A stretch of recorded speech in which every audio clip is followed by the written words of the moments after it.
Mata Ran terlihat agak sembab, sepertinya dia benar-benar tidak tidur dengan nyenyak semalam. Saat apel pagi dan mengerjakan tugasnya, dia terlihat menguap beberapa kali. Sarapan pun masih tidak bersemangat. Perjodohan dan cinta selalu menjadi benang rumit yang membingungkan. Makanan di piringnya belum habis saat senior wanita memanggilnya. Aran? Iya kak, mendongakkan kepalanya lesu. Sekretaris Han memanggilmu? Apa? Matanya langsung terbuka, membereskan sarapannya dengan tergesa, lalu meninggalkan rumah belakang dengan bergegas. Setelah kejadian waktu itu, ini kali pertama sekretaris Han bicara dengan Aran. Gadis itu masih duduk diam, dengan tangan di bawah meja. Dia mau bicara apa? Kenapa dia begitu? Dia masih sama dinginnya seperti biasanya. Ibu, sepertinya benar aku harus memilih perjodohan daripada orang ini. Kau baik-baik aja? Menyebalkan. Kenapa bicara lembut begitu? Membuat orang bimbang saja. Iya Tuan, terima kasih masih memberi kesempatan saya bekerja di sini. Masih memilih tangannya sendiri di bawah meja. Maaf, kenapa minta maaf? Kenapa ya? Kenapa aku minta maaf ya? Karena saya sudah membuat Tuan Saga marah, padahal Tuan sangat tidak suka hal itu kan? Aku senang kau bertahan di sini. Hei, curang ini namanya. Aku sudah memilih mau datang ke perjodohan tadi. Dan hati Aran mudah sekali bimbang dengan kata-kata sederhana itu. Padahal sejak pagi timbangan di hatinya udah condong ke arah perjodohan. Tapi sekarang ukurannya kembali seimbang. Apa Tuan benar-benar senang saya memilih tinggal daripada dipecat? Aran memberanikan diri menatap rokat mata sekretarisan. Mencari jawaban jujur di sana. Tentu saja, kalau kau pergi. Jantung Aran berdetak sedikit kencang, menungguhan meneruskan kalimatnya. Aku akan direpotkan mencari penggantimu, padahal pekerjaan di antaranya grup sedang sangat banyak. Aku akan datang ke perjodohan ibu, aku bersumpah. Mengumpat kesal di dalam hati sambil meremas jemari di bawah meja, sambil membayangkan meremas wajah sekretarisan. Tentu saja, aku udah meringankan beban pekerjaan Anda, Tuan. Aku akan datang ke perjodohan ibu. Aku akan datang persetan dengan orang di depanku ini. Sekarang kita bahas pekerjaanmu ke depannya. Han mengambil amplop coklat yang ada di meja, melemparkan ke depan Aran. Jadwal Nona minggu ini, kau sudah bisa mulai bekerja lagi. Benarkah? Mengambil amplop ragu. Apa Tuan Saga sudah tidak marah? Masih? Kenapa aku bertanya sih? Membuat takut saja. Kalau kau melakukan kesalahan lagi, habislah kau. Mungkin bulan ini akan jadi bulan terakhir kau menerima gaji. Aran tidak menjawab. Dia memilih membuka amplop dan mengeluarkan lembaran kertas di dalamnya. Memikirkan perkataan Han saja sudah membuatnya lesu. Lembaran kertas jadwal harian Nona. Tania, Nona akan pulang ke rumah orang tuanya. Adik seperempuannya mau menikah. Akan ada banyak orang yang ditemui Nona.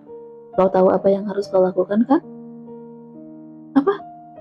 Kenapa mencari uang itu susah sekali begini sih? Aran udah membayangkan apa yang akan terjadi di sana. Keramaian, keramaian dan keramaian, dan semua hal yang tidak disukai Tuan Saga. Aku mau datang ke perjodohan saja kalau begini. Epilog. Pergilah, selesaikan pekerjaanmu. Baik Tuan. Aran udah bangun mengambil amplop di meja, menggeser kursi ke bawah meja dengan rapi lagi seperti semula. Saya permisi. Sudah berjalan 2 langkah. Tunggu. Aran berbalik penuh tanda tanya. Mau apa lagi dia? Apa ibu mau berjualan sapu? Hah? Dia bertanya apa sih? Aran menggeleng bingung. Apa dia kolektor sapu? Hah? Pertanyaan apa lagi tuh? Aran masih menggeleng. Kenapa? Pergilah.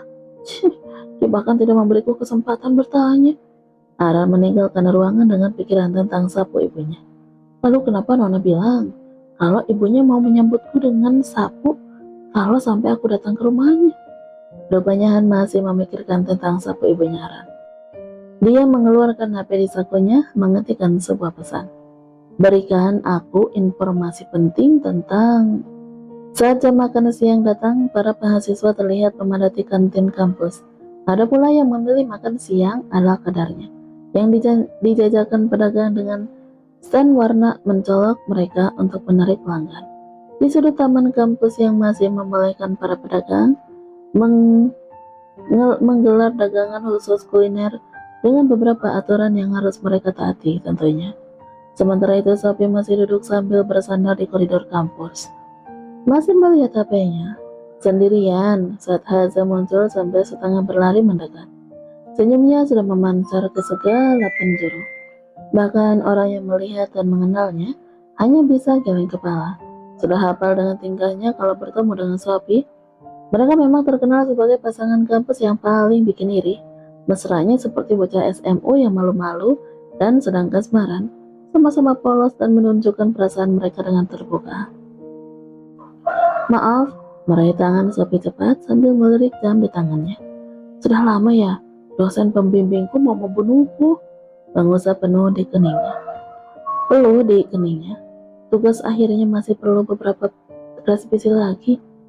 Semalam dia sudah berjuang dengan revisi. Mata pandanya secara sempurna menunjukkan kerja kerasnya. Baru 10 menit, ayo, udah lapar kan? Mereka bergandengan tangan menyusuri koridor kampus, menyapa orang yang mereka kenal, keluar dari gedung dan menyusuri trotoar. Banyak mahasiswa yang sedang berjalan lalu lalang, berkejaran dengan waktu menyelesaikan urusan mereka. Daun berserak terinjak kaki, Haza menghentikan langkahnya. Sof, ucapnya pelan, menyimpan keraguan, tangan mereka masih terpaut satu sama lain. Kenapa? Katanya lapar. Daun jatuh tepat di pundak Haza. Terlihat dia ragu sebentar, lalu menarik tangan Sophie duduk di sebuah kursi taman. Kenapa? Sophie kembali menunjuk kantin kampus yang udah terlihat dalam pandangan mereka. Dia sepertinya lapar juga, jadi ingin segera sampai di tempat itu. Kita bicara sambil makan? Aku mau minum jus mangga dingin, pakai bongkahan batu es yang banyak. Membayangkan mengunyah batu es, Sophie menelan ludah. Cuaca terik siang ini membuatnya merasa kehausan. Sebentar lagi aku ulang tahun, ucap Haza pelan. Masih memegang tangan Sophie tidak menggubris urusan lapar. Kamu ingat kan? Iya, udah tahu, aku ingat kok. Aku bahkan udah menyiapkan hadiah untukmu. Sophie menutup mulutnya menggerutu kesal. Seharusnya itu kan jadi kejutan. Memukul bahu Haza 2 kali. Kenapa juga mesti dibahas? Dia tidak mungkin melupakan hari penting itu. Melihat Haza kesakitan lalu mengelus bahu Haza lagi sambil tertawa. Tapi aku belum bilang isinya apa kan? Jadi nanti kamu tetap harus terkejut ya. Tapi aku kan udah tahu sekarang. Udah tidak terkejut lagi pastinya nanti. Menjawab sesuai kenyataan. Pura-pura saja terkejut. Sophie tetap teguh dengan pendiriannya. Akhirnya Haza mengalah, menganggukkan kepala dengan bola mata berbinar, dan bilang akan terkejut nanti. Atau pura-pura terkejut. Membuat gadis di depannya senang adalah misi perjalanan hidupnya yang agung.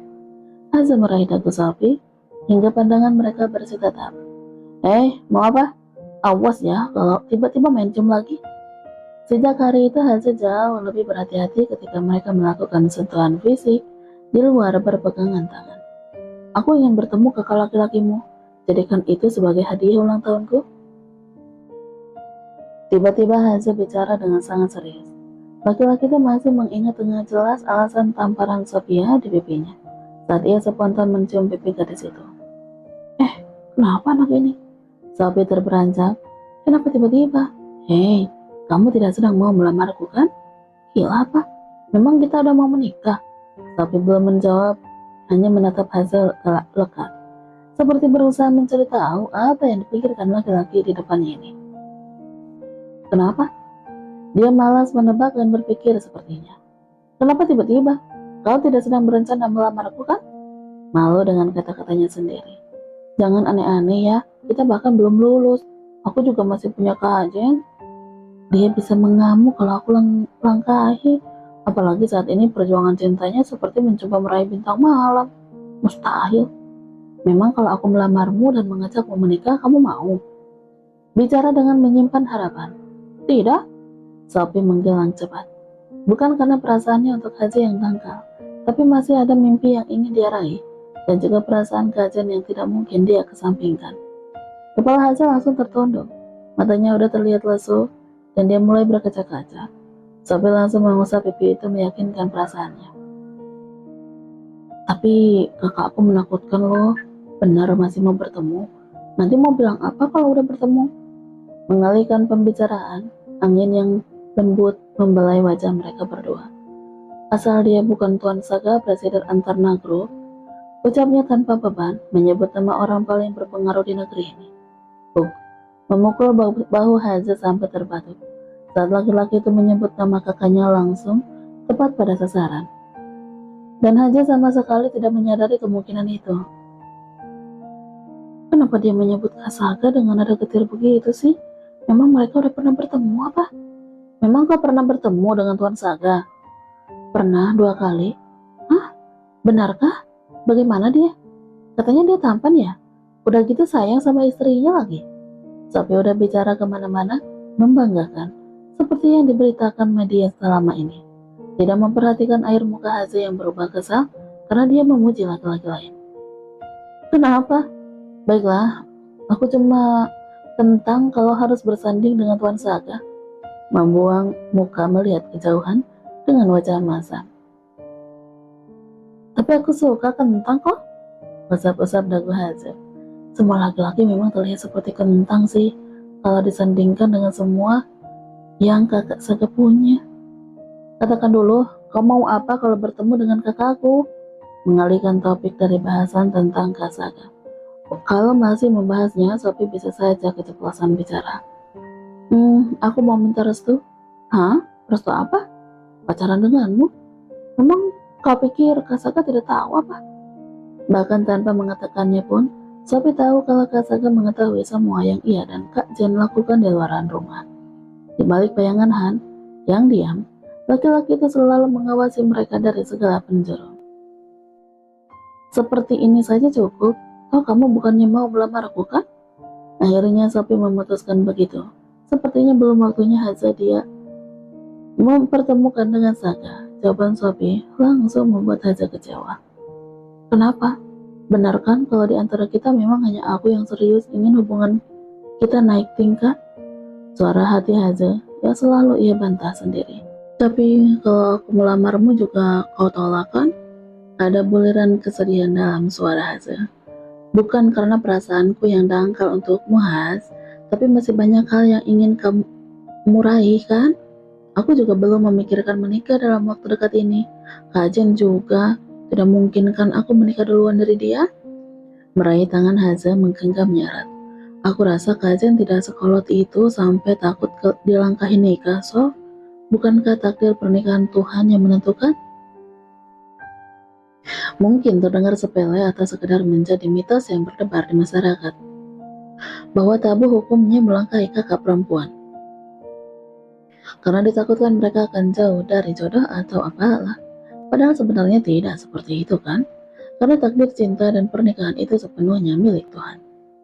Saudara sepupuku ada yang dilangkahi menikah sama adik laki-lakinya, tapi selang 2 bulan dari itu, dia juga bertemu dengan calon suaminya. Bercerita, takdir pernikahan dan cinta kan milik Tuhan, Sof. Sophia paham itu. Tapi aku tetap ingin menjaga perasaannya, karena aku menyayanginya, Haz. Sudahlah, jangan membahas itu. Menepuk bahu Haza yang mulai terbawa suasana sendu. Aku akan bilang pada kakakku kalau kau mau bertemu dengannya. Benarkah? Berbinar. Sekarang ayo makan, aku lapar. Sophie menarik tangan Haza meninggalkan taman. Tapi kalau habis bertemu kakakku, kamu berubah pikiran bagaimana? Menoleh sambil tersenyum penuh arti.